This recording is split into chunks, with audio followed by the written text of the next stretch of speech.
येषां न विद्या तपो न दानम ज्ञानम न शीलम गुणो न धर्मम ते मृतलोके भूय भारभूता मनुष्य रूपेण मृगः चरन्ति। ओम साई राम मित्रों, आज का ब्लॉग आप सभी हमारे साई परिवार के लिए बहुत ही कीमती ब्लॉग है और बहुत ही यूजफुल ब्लॉग है, क्योंकि आज हम आपको, आप समझ लीजिए कि 10 टन सोने के बराबर की कीमत आज का ब्लॉग रखता है।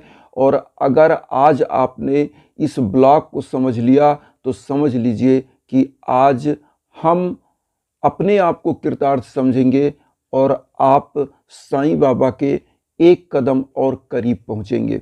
तो आज मैं बताना चाहता हूं कि ये जो पुस्तक मेरे हाथ में है, साईं सच्चरित्र, इस पुस्तक को क्यों पढ़ना चाहिए और क्या संकेत बाबा देते हैं आपके जीवन में परिवर्तन का, और आपका जीवन का दिशा और दशा क्यों बदल जाती है।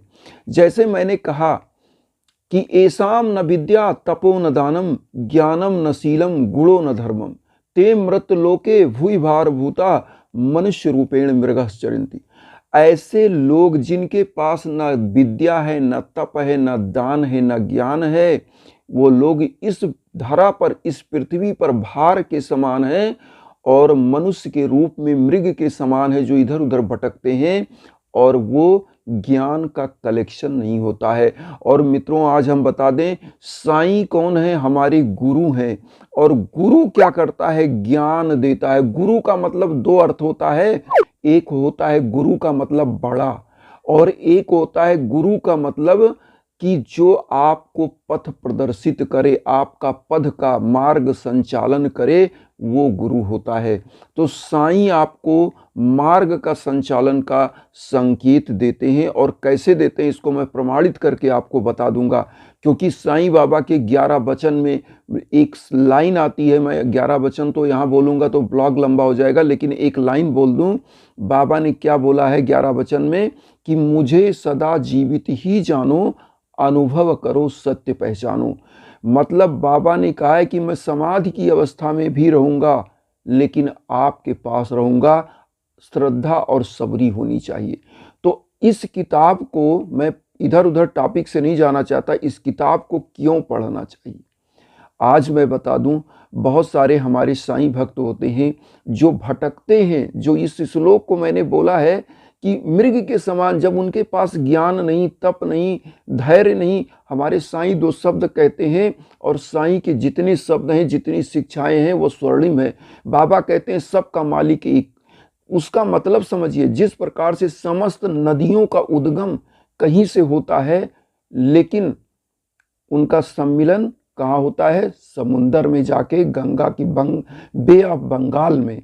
तो कहने का मतलब, कहीं से भी हमारा आपका उद्भव हो, आप किसी भी मूल के हों, किसी जगह के हों, लेकिन हम सब लोग उस परम पिता परमेश्वर के यहाँ से आए हैं और जाना भी वही है।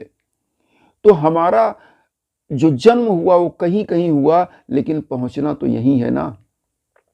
तो मेरा कहने का मकसद ये है कि ये साईं सच्चरित्र, बाबा की जो लीलाएं हैं ना, जब आप पढ़ते हो तो आप इतने करीब पहुंच जाते हो, लगता है कि आपके सम्मुख साईं बाबा बैठे हुए हैं और वो लीलाओं में आप भी एक किरदार हैं। आप कभी आस्था के साथ पढ़िएगा, और साईं सच्चरित्र का पढ़ने का विधि भी मैं बताऊंगा आपको, कैसे पढ़ना है, क्या करना है, और कैसे आप आस्था के साथ पढ़ सकते हैं। तो सबसे पहले मैं ये बताना चाहता हूं कि इस किताब का चमत्कार क्या है, क्यों लोग आज साईं बाबा। आज मैं एक चीज बता दूं कि इस दुनिया में जो मानव है ना, इससे खूंखार जानवर, इससे खतरनाक जानवर कुछ नहीं है। लेकिन इस मानव के इतना बुद्धिमान भी कोई नहीं है, क्योंकि मानव जो विषैले से विषैले जानवर को अपने कब्जे में कर लेता है, बड़े से बड़े जो गज हाथियां हैं उनको भी अपने कब्जे में कर लेता है। तो इससे बड़ा कौन ताकतवर है। इसीलिए मैं कहता हूं कि हम जानवर ना बने, हम मनुष्य बन जाएं। हमारे अंदर मनुष्यता का भाव आएगा, और इस साईं सच्चरित्र में यही चीज बाबा बताते हैं कि हम ज्ञान से परिपूर्ण हैं, मेधा से परिपूर्ण हैं, तो क्यों ना हम एक अच्छे मार्ग पर चलें। और बाबा ने क्या किया गरीबों को, दीन दुखियों की भलाई के लिए काम किया। आप साईं सच्चरित्र पढ़ते हो, छोटी छोटी कथानक आती है। हेमाड पंत जी ने जब साईं सच्चरित्र की रचना करने का बीड़ा उठाया तो पहले तो वो डर गए कि इतने महान व्यक्तित्व का मैं वर्णन कैसे करूँगा। तो वो साईं बाबा के सम्मुख गए और उन्होंने कहा साईं बाबा से कि वो बाबा ने तो उनकी मन की बात पहचानी, क्योंकि बाबा तो त्रिकालदर्शी थे, योगी थे, परब्रह्म थे। तो उन्होंने पहचान लिया कि ये मेरी लीलाओं का वर्णन करना चाहता है। तो बाबा को बहुत मनाया कि बाबा मैं चाहता हूँ कि मैं इसको लिखूँ। बाबा पहले तो मुकर गए कि नहीं, मैं नहीं चाहता कि मेरी चीज़ें कुछ लिखी जाए, मैं कुछ ऐसा आडंबर नहीं चाहता। लेकिन बाद में जब बाबा माने तो उन्होंने फिर जब लिखने का बीड़ा उठाया तो वो दूसरे दिन फिर गए कि बाबा मैं लिखूँगा कैसे। उन्होंने कहा कि तुम नहीं लिखोगे, तुम एक माध्यम हो, मैं तुम्हारे अंदर आ जाऊंगा, जो तुम चाहोगे वो वर्णन तुम्हारे पास आता रहेगा और तुम लिखते जाओगे।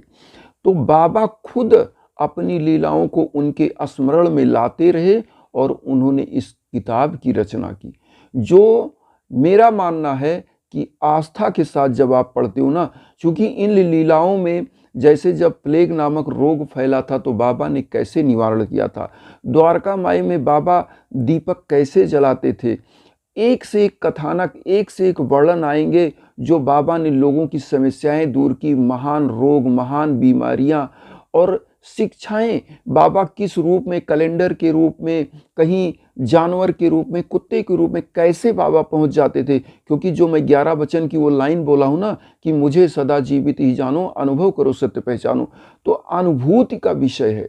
और ये मैं बताना चाहता हूं कि ये साईं सच्चरित्र जब आप पढ़िए तो आस्था के साथ, तन्मयता के साथ, और मैं आपको बता दूं संकेत कैसा मिलता है। साईं सच्चरित्र का जब आप सप्ताह पारायण करते हो तो इसमें 7 सप्ताह पारायण दिया हुआ है विश्राम।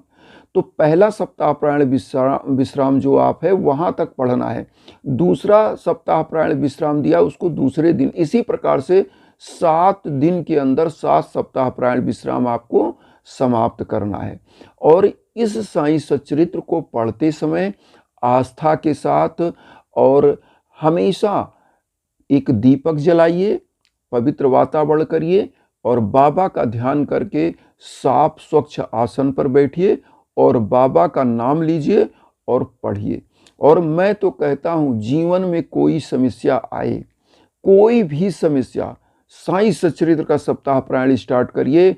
जीवन में अगर कोई विचलन आ रहा है, डर आ रहा है, सब कुछ समाप्त हो जाएगा। बस अपनी आस्था, अपनी मनोकामना रखिए। क्योंकि मैं तो ये भी कहना चाहूँगा, रामायण में क्या लिखा है? रामायण में लिखा है कि पारस परस कुधाति सुहाई और सठ सुधरई सतसंगत पाई। जिस प्रकार से पारस पत्थर को लोहे में छुआ दिया जाए तो लोहा भी स्वर्ण हो जाता है, उसी प्रकार से जब हम हमारे बाबा का अध्ययन करते हैं तो हम मूर्ख अज्ञानी लोग भी सज्जन बन जाते हैं, सद्मार्ग पर चलते हैं। ये साईं सच्चरित्र वो काम करती है जो एक लोहे को भी, पत्थर को भी छुआने से बाबा की इस साईं सच्चरित्र रूपी पारस पत्थर को अगर हम धारण करते हैं तो हमारा भी जीवन सोने की जैसा निखर जाता है और नूर की तरह चमक जाता है। तो बस इस साईं सच्चरित्र का अध्ययन करना जरूरी है और देखिएगा जीवन कृतार्थ हो जाएगा, जीवन हर भव सागर से पार हो जाएगा। आस्था होना चाहिए, आस्था का फूल होना चाहिए। मेरे पास एक साईं भक्त ने कहा अमेरिका से कि सर मुझे बताएं गुरुजी कि ये जो साईं सच्चरित्र है इसमें तो क्या ऐसी चीज लोगों को मिलती है, आप कहते हैं सप्ताह पारायण करिए। मैंने कहा कि साईं सच्चरित्र या कोई भी धर्म का जो ग्रंथ होता है वो आपको एक आस्था प्रदान करता है, एक अवलंब प्रदान करता है, अपने ईश्वर का मार्ग प्रदान करता है वहां तक पहुंचने का। आप कंसंट्रेट होइए, जिस प्रकार से मैग्नीफाइंग ग्लास उन सूर्य की रश्मियों को सोखकर अगर उसके नीचे एक कागज रख दिया जाए तो उसकी रश्मियों को सोख के एकदम सीधी स्ट्रेट लाइन पे एक फोकस करता है छोटा सा, और वहाँ आग लग जाता है। उसी प्रकार से अगर बाबा को हम एकदम कॉन्सेंट्रेट होके इस किताब को पढ़ते हैं तो जीवन में एक ऐसी ऊर्जा की ज्वाला आती है कि जो आपके जीवन को निखार देती है, चमका देती है। ये साईं सच्चरित्र वो है। तो मैं आशा करता हूँ कि अब आप इस साईं सच्चरित्र का अध्ययन करिए।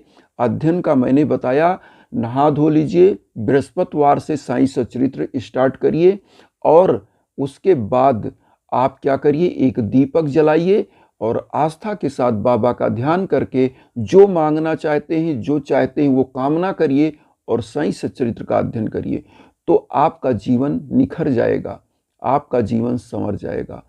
इन्हीं भावनाओं के साथ सच्चिदानंद सद्गुरु साईनाथ महाराज की जय। और मैं आप सभी लोगों के सम्मुख वसुधैव कुटुंबकम की जो भावना लेकर आता हूं, उसमें चैनल को सब्सक्राइब करके आशीर्वाद दीजिए और उन साईं भक्तों तक वीडियो को जरूर शेयर करिए जो किन्हीं कारणों से कष्ट में, दुख में। इसी के साथ ओम साई राम।